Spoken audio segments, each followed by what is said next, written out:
மானம் பெரியதென்று வாழும் மனிதர்களை மான் என்று சொல்வதில்லையா? தன்னை தானும் அறிந்து கொண்டு ஊருக்கும் சொல்பவர்கள் தலைவர்கள் ஆவதில்லையா? மானம் பெரியதென்று வாழும் மனிதர்களை மான் என்று சொல்வதில்லையா? தன்னை தானும் அறிந்து கொண்டு ஊருக்கும் சொல்பவர்கள் தலைவர்கள் ஆவதில்லையா? உன்னை அறிந்தால் நீ உன்னை அறிந்தால் உலகத்தில் போராடலாம். உயர்ந்தாலும் தாழ்ந்தாலும் தலை வணங்காமல் நீ வாழலாம். ஒரு அற்புதமான இந்த சிந்தனையோடு இந்த பதிவை தொடங்குறேன். இது பாருங்க, மானம் பெரியதென்று வாழும் மனிதர்களை மான் என்று சொல்வதில்லையா? மயிர் நீப்பின் வாழா கவரிமா அன்னார் உயிர் நீப்பர் மானம் வரின். அந்த வார்த்தையை அங்கே சொல்கிறாரு. தன்னை தானும் அறிந்து கொண்டு ஊருக்கும் சொல்பவர்கள் தலைவர்கள் ஆவதில்லையா? ஒரு தலைவன் சொன்னால் தன்னை தான் அறியணும். முதல்ல அது அறிந்து கொள்வதற்காகத்தான் இத்தனை வெளியிருக்கிற எல்லா விஷயங்களையும் எல்லா உண்மையான ஒழுக்கங்களையும் உன்னதமான அறவுரைகளையும் நான் உள்வாங்கணும். அந்த வகையில் இந்த பாட்டு புரட்சித் தலைவர் திரு எம்ஜிஆர் அவர்களுக்காக கவியரசர் கண்ணதாசன் எழுதினது. இது ஏன் இங்கே நான் குறிப்பிட்றேன்னா, சென்ற ஜூன் மாதம் 15ஆம் தேதி கவியரசர், ஜூன் மாதம் 24ஆம் தேதி கவியரசர் கண்ணதாசனுடைய கிட்டத்தட்ட 1927 பிறந்தார். ஒரு 97வது 98வது பிறந்த நாள் நினைக்கிறேன். அப்போவே நான் இந்த பதிவை கொடுக்கணும்னு நினச்சேன், முடியலை எனக்கு. பாருங்கள், அவர் திரு எம்ஜிஆர் அவர்களை வாலிசார் கூட படகோட்டிலேருந்து தான் வராரு. அதுக்கு முன்னாடி ஒரே ஒரு பாட்டு எழுதினார், நல்லவன் வாழ்வான்ல. ஆனால் அவருடைய பாடல்களில் நான் ஆணையிட்டால் தாய்மை நிறைய வந்துருச்சு, அவருக்கும் பழிச்சிருக்கு. அவருக்கு முன்னாலேயே திரு கண்ணதாசன் அவர்கள் எம்ஜிஆருடைய படங்களுக்கு மதுரை வீரன், மன்னாதி மன்னன், ராஜா தேசிங்கு, பார்த்திங்கன்னா நாடோடி மன்னன், இந்த படங்களுக்கெல்லாம் வசனம் எழுதியிருக்கிறாரு, பாடல்கள் எழுதியிருக்கிறாரு.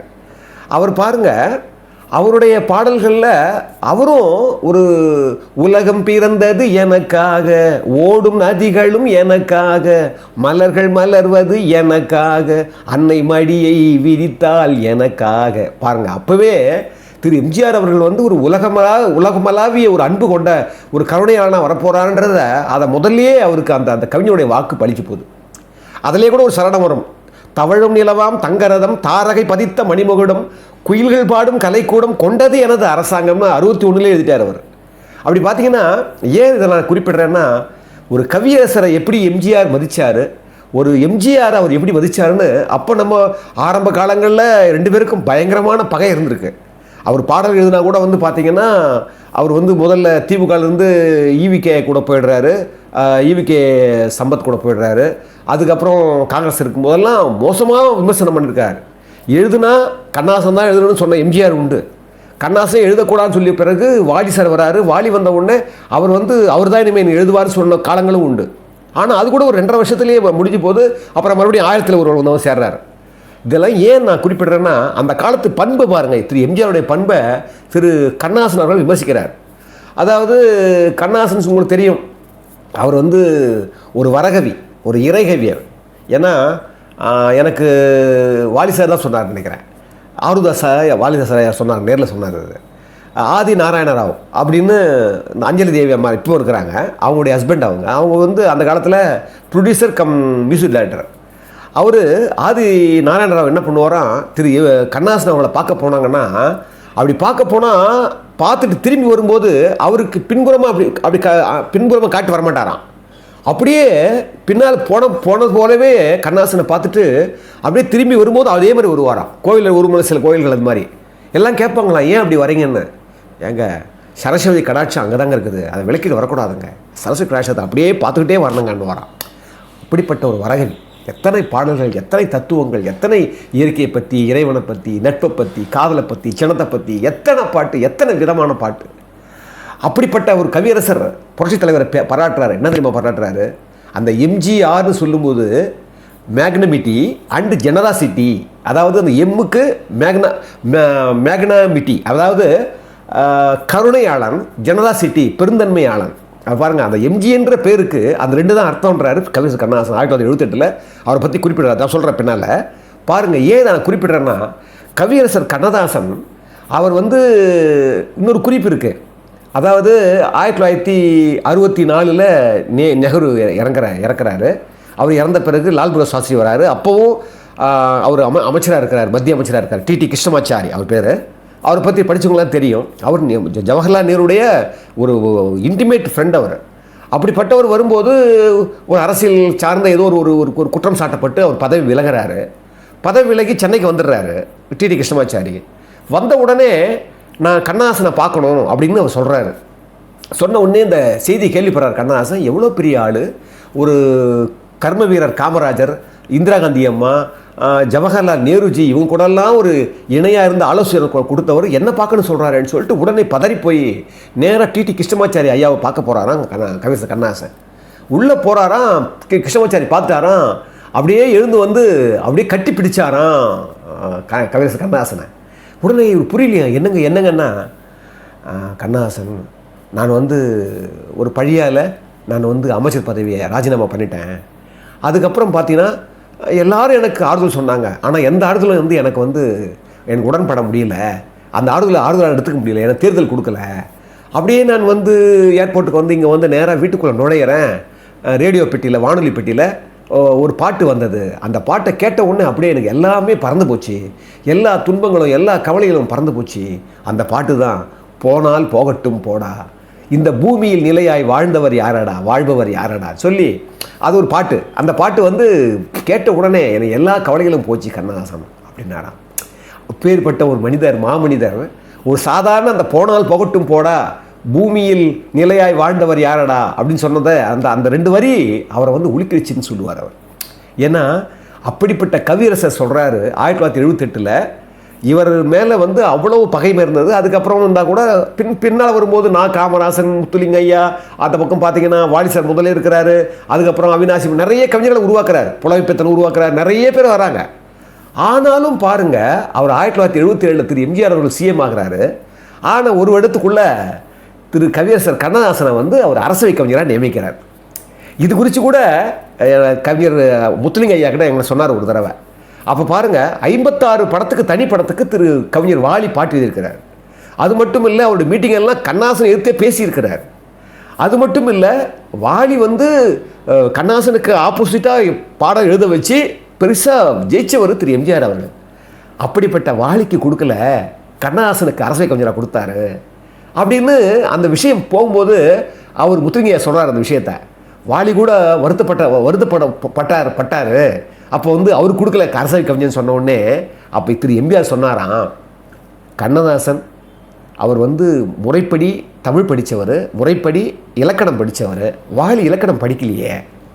அவர் வந்து கவிஞராக வந்தார், பண்ணியிருக்கலாம். அதனால் முறைப்படி செய்யணும் இல்லையா, அவர் முறைப்படி கவிதை அந்த இலக்கணம் படித்தவன் சொல்லி அவருக்கு அந்த பதவி கொடுத்தது மட்டும் இல்லை, எங்கே வாலிசாருக்கு வந்து அவருக்கு ஒரு வருத்தம் நேரிடுமோன்னு சொல்லி அப்போ அவரை இயல் இசை நாடகப்பட்ட தலைவராக்கினாராம். பாருங்கள் எவ்வளவு கருணை பாருங்கள். அவர் சொன்னார் இல்லையா, மெகனாமிட்டின்னு சொன்னார் இல்லையா, அந்த கருணை எங்கே வரும் அப்படின்னா மனிதனுக்கு எப்போ வரும்னா தன்னுடைய திறந்த உள்ளமாக இருக்கிற போது தான் அது வரும். கவிஞர் கண்ணதாசனுக்கு அரசை கொஞ்சம் கொடுத்துட்டாரு. சொன்ன உடனே பாருங்கள், கவிஞர் கண்ணதாசனை தேடி வந்து எல்லாம் கடிதங்கள் வருது, பாராட்டுவது எல்லாம் வருது. அப்போ அவர் அறிவிக்கிறார், கண்ணதாசன் அவர்கள் அறிவிக்கிறார். அதாவது எனக்கு கடந்த சில நாட்களாகவே நிறைய கடிதம், பாராட்டுகள்லாம் வருது. எனக்கு ஒரு மாதத்துக்கு முன்னாலேயே திரு எம்ஜிஆர் அவர்கள் எனக்கு தொலைபேசியில் தொடர்பு கொண்டு, நான் கொடுக்குற இந்த உங்கள் தகுதிக்கு இந்த பதவி பெருசு கிடையாது, ஆனால் என்னுடைய அதிகார ஆளுமையில் நான் வழங்குகிற ஒரு பெரிய ஒரு மரியாதையை அதை நான் நினைக்கிறேன், இது உங்களுக்கு சேரணும், நீங்கள் இதை மறுக்காமல் நீங்கள் அதை ஏற்றுக்கணும் அப்படின்னு அவர் சொன்ன உடனே திரு கண்ணதாசன் சொன்னாராம், நான் முதல்ல மறுத்தேன், ஆனாலும் அப்புறமா நான் சொன்னேன் ஒரு கேள்வி கேட்டேன் அவர்கிட்ட, நான் உங்களை வந்து புகழ்ந்ததாகவும் அதற்கான விளையாட்டாக இந்த பதவியை கொடுத்ததாகவும் ஊரார் சொல்லுவாங்களே அது அப்படின்னு இழுத்தாராம். உடனே எம்ஜிஆர் சொல்கிறாராம், நாம் ஒவ்வொருத்தர்கிட்டையும் நம்ம வந்து வழிகாட்டுக்கிட்டு போனால், நாம் பயணம் போனால் நம்ம ஊர் போய் சேர முடியாது அப்படின்னாராம் அவர். அப்போ சொல்கிறாரு கவிஞர் கண்ணா எழுதுறாரு, இது வந்து பதவி பெரியதா சிறியதான்றது கேள்வி இல்லை, கொடுக்குற உள்ளம் பெரியது. அந்த உள்ளத்தை நினச்சி நான் வந்து வியந்து போனேன். அது மட்டும் இல்லை, மகாகவி பாரதி சொன்ன மாதிரி பகைவனுக்கு அருள்வாய் நெஞ்சே அப்படிங்கிற அந்த வாசகத்தை, அந்த வார்த்தையை புரிந்தவர் எம்ஜிஆர் மட்டுமே அப்படின்னு குறிப்பிடுறாரு. அது மட்டும் இல்லை, சொல்கிறாரு, நான் என் வாழ்க்கையில் எவ்வளோ பேரை போன்றிருக்கிறேன், எவ்வளோ பேரை வந்து விழுந்து விழுந்து போன்றிருக்கிறேன். அதில் சில பேர் என்னை படுகொழிக்கு படுபாலத்தால் தள்ளியிருக்கிறாங்க. ஆனால் திரு எம்ஜிஆர் அவர்கள் நான் எவ்வளோ விமர்சிச்சிருக்கிறேன். எழுதுனா கண்ணாசன் தான் எழுதுன்னு சொன்ன காலமும் உண்டு, கண்ணாசன் எழுதக்கூடாதுன்னு சொன்ன காலமும் உண்டு. ஆனால் என் கவிதையை அவரை மாதிரி வேறு யாருமே நேசித்தது இல்லை. அப்படிப்பட்டவர் தான் இன்றைக்கி வந்து முதல்வராக இருந்து எனக்கு இந்த பதவி கொடுத்தாரு சொல்லி அவர் எழுதி சொல்கிறாரு. அப்போ தான் அந்த எம்ஜி சொல்கிறார், M for magnanimity, G for generosity Ramachandran. அதாவது கருணையும் பெருந்தன்மையும் கொண்ட திரு எம்ஜிஆர். ஏன்னா அவர் பாடல்களை நீங்கள் பார்த்தீங்கன்னா ஒரு சாதாரண டூயட் பாட்டு இருக்கும். அப்போவே வாலிசார் எழுதுறதுக்கு முன்னாலேயே, பேசுவது கிளியா இல்லை பெண்ணரசி மொழியா, கோவில் கொண்ட சிலையா கொத்துமலர் கொடியா, ஓய் ஓய் ஓய் ஓய் அப்படின்னு தலைவன் பாடுவான். உடனே அதுக்கு தலைவி சொல்லுவா, பாடுவது கவியா இல்லை பாரிவள்ளல் மகனா, பாடுவது கவியா இல்லை பாரிவள்ளல் மகனா, சேரனுக்கு உறவா செந்தமிழர் நிலவா, ஓய் ஓய் ஓய் ஓய். பாருங்க, பாடுவது கவியா இல்லை பாரிவள்ளல் மகனா. அங்கே கூட பாருங்க வள்ளல் தன்மை முதலே சொல்லிட்டார் பாருங்க. அவர் சொல்கிறாரு, அந்த வள்ளத்தன்மை சொன்ன பிறகு சேரனுக்கு உறவா, ஏன்னா கேரளத்துக்காரர் அவர். அது கூட ஒரு உள்ளிட வச்சு அவர் சொல்லிட்டு கொஞ்சம் எம்ஜிஆர் கொஞ்சம் யோசனை பண்ணாராம். ஏன் சொன்னா என்ன, சேரனுக்கு உறவா, அடுத்த வரையும் பாருங்கன்னாரான் கண்ணாசன், செந்தமிழர் நிலவா. அப்போ என்ன, சேரனுக்கு உறவாக இருந்தாலும் நீ செந்தமிழோட நிலவியா நீ, கவிஞர் கண்ணாசன் சொன்ன பாட்டு. அவருடைய பாடல்கள் நான் என்ன சொல்கிறேன்னா, நான் முதல் சொன்ன பாருங்க, உன்னை அறிந்தா இல்லை, அதிலே சொல்லுவார், பூமியில் நேராக வாழ்பவர் எல்லோரும் சாமிக்கு நிகர் இல்லையா, பிறர் தேவை அறிந்து கொண்டு வாரி கொடுப்பவர்கள் தெய்வத்தின் பிள்ளை இல்லையா. பாருங்க, பிறர் தேவை அறிந்து கொண்டு வாரி கொடுப்பவர்கள் பூமியில் நேராக. என்ன சொல்றாரு, பூமியில் நேராகன்னா அறம் எப்படி சொல்லியிருக்கிறதோ, அந்த அறத்தாளர்கள் என்ன சொன்னாங்களோ, அறவழி சென்றவர்களெல்லாம் என்ன சொன்னாங்களோ, அதை பின்பற்றி யார் வாழ்கிறாரோ அவர்கள் வந்து சாமிக்கு நிகர்ன்றார். அதே மாதிரி பிறர் தேவை அறிந்து கொடுத்தவர் யார், திரு எம்ஜிஆர். எப்படி சொல்லியிருக்காரு பாருங்க கண்ணா. அதற்கு கதை முடிப்பார், பெரும் சபை தனில் நீ நடந்தால் உனக்கு மாலைகள் விட வேண்டும், ஒரு மாற்று குறையாத மன்னவன் இவன் என்று போற்றி புகழ வேண்டும். பாருங்க, மாபெரும் சபைகளில் நீ நடந்தால் உனக்கு மாலைகள் விழ வேண்டும். அது எம்ஜிஆருக்கு விழுந்தது. ஒரு மாற்று குறையாத மன்னவன் இவன் என்று போற்றி புகழ வேண்டும். அவருக்கு அப்படிதான் ஒரு மாற்று குறைவில்லாத ஒரு மனிதனாக வாழ்ந்தார் அவர். எப்படிப்பட்ட ஒரு அரசவை கவிஞர், ஒரு கவியரசர். எப்படி பாருங்க, ஒரு புவியரசை பாராட்டுற மாதிரி அந்த பாடல்கள்லாம் எப்படி தனித்துவமாக இருந்து பாருங்க. தர்மம் தலை காக்கும், தக்க சமயத்தில் உயிர் காக்கும், அதுவும் அவர் தான் எழுதினார். அதே மாதிரி பாருங்க, முன்னால் இருந்த நிறைய பாடல்களில், திரு எம்ஜிஆர் பாடல்களில் பார்த்தீங்கன்னா கவியரசர் கண்ணாசனோட பாடலாம் அப்படியே பளிச்சுது. ஒரு சாதாரண டூயட் பாட்டு, மோகராசின்னு ஒரு படம் வரும், வாலிசரோட வந்துட்டார் அந்த காலத்தில். இருந்தால் கூட பாருங்கள், ஜெயலலிதாவும் அம்மாவுக்கும் இவருக்கும் பாடுவார், உனக்கும் எனக்கும் தான் பொருத்தம், இது எத்தனை கண்களுக்கு வருத்தம் அப்படின்னா, நம் இருவருக்கும் உள்ள நெருக்கம் இனி யாருக்கு இங்கே கிடைக்கும்னு ஒரு டுவேட் பாட வச்சுருப்பார். பார்த்தீங்கன்னா அதே மாதிரி அமைஞ்சு போச்சு அவங்க வாழ்க்கையில். அது மாதிரி என்ன சொல்கிறேன்னா, கவிஞருடைய உள்ளம் இருக்கே, அது குழந்தை உள்ளம். அதுவும் மகாகவி பாரதியாருக்கு அப்புறம் பார்த்தீங்கன்னா ரொம்ப எளிமையாக பண்ணது கவிஞர் கண்ணதாசன். அது மட்டுமே இல்லைங்க, கவிஞர் கண்ணதாசன் அதே மாதிரி 1980களில் எம்ஜிஆருடைய ஆட்சி கலைக்கப்படுகிறது. மதுரையில் போய் வேட்புமனு தாக்கல் பண்ணிட்டு வராரு.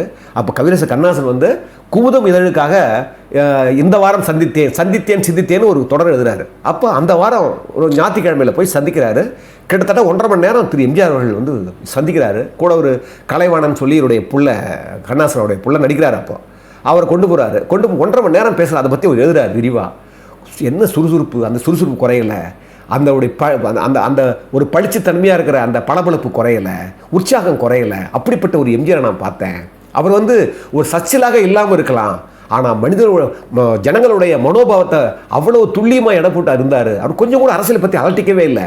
அவ்வளோ நேரம் என் பையனுக்கு வந்து நீ எப்படி நடிக்கணும், எப்படி உடம்பை பாதுகாக்கணும்னு சொன்னாரே தவிர, அரை நூற்றாண்டு காலம் வந்து அவர் வந்து அந்த கலை உலகத்தில் இருந்து போகும்போது அந்த உடம்பை எப்படி பாதுகாத்தாரு அப்படிங்கிற விஷயத்த நானே, என்னை விட என் பையன் வந்து கேட்டு அதிர்ச்சி அடைஞ்சிட்டான்.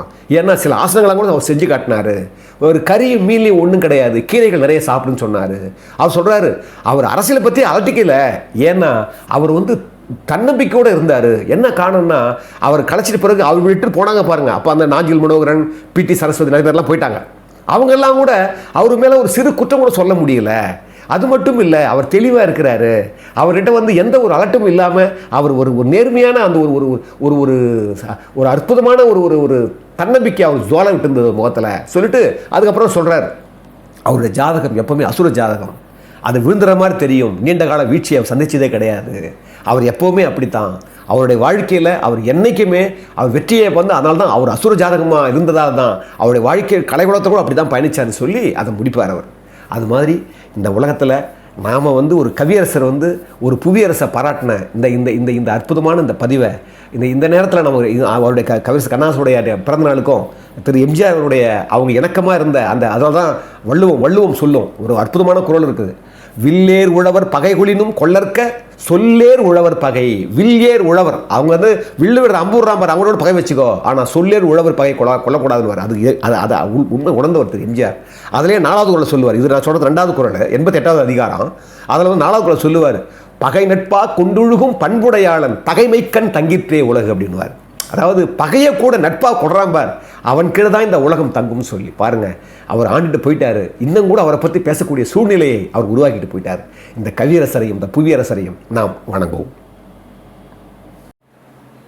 அன்புள்ள மிக்கவர்களே, இந்த தமிழ் தீக்கு நான் வந்து ஒரு அறம் சார்ந்த ஒரு நெறி சார்ந்த ஒரு உண்மையும் சத்தியமும் சார்ந்த விஷயங்களை தான் நான் வந்து இதில் பதிவிடணும்னு நினைக்கிறேன். இந்த சமூகத்தினுடைய மேன்மைக்காகவும் நல்லவர்களுடைய மேன்மைக்காகவும் திரு எம்ஜிஆர் அவர்களும் அவருடைய சுற்றி இருக்கிற மாதிரி அவரை போன்றவர்களை மட்டுமே நாம் அதிகமாக முன்னிறுத்தி திரு மகாத்மா காந்தி இவங்களை போன்றவர்களாம் முன்னிறுத்தி நாம் நல்ல விஷயங்களை சமூகத்துக்கு பரப்புன்றதுக்காக தான் இந்த தமிழ் தீ பாடுபட்டுருக்குது. அந்த வகையில் உண்மையான ஆன்மீகவாதிகள் சொல்லுவாங்க, அவங்க இறைவன்கிட்ட கூட நம்ம கேட்கக்கூடாது, அது கேட்குறதுங்கிறது அது ஒரு ஒரு அது சரியானது கிடையாது. ஆனாலும் நான் எவ்வளோ சமாளித்து பார்த்தேன். சில சமயங்களில் இயலாமையால் நாம் வந்து இந்த ஒரு டிமாண்ட் வைக்கிறேன், உங்களுக்கு அன்பு இருந்து உங்களுக்கு அந்த வசதி இருந்து உங்களுக்கு மனதுக்குள்ளே அந்த எழுச்சி வருமானால் நிச்சயமாக நீங்கள் உதவணும்னு சொல்லி இந்த உதவியை நாங்கள் ஒரு நல்ல ஒரு அன்பாக ஏற்றுக்கிறோம்னு சொல்லி இந்த விஷயத்தை உங்கள் முன்னால் சமர்ப்பிக்கிறேன்.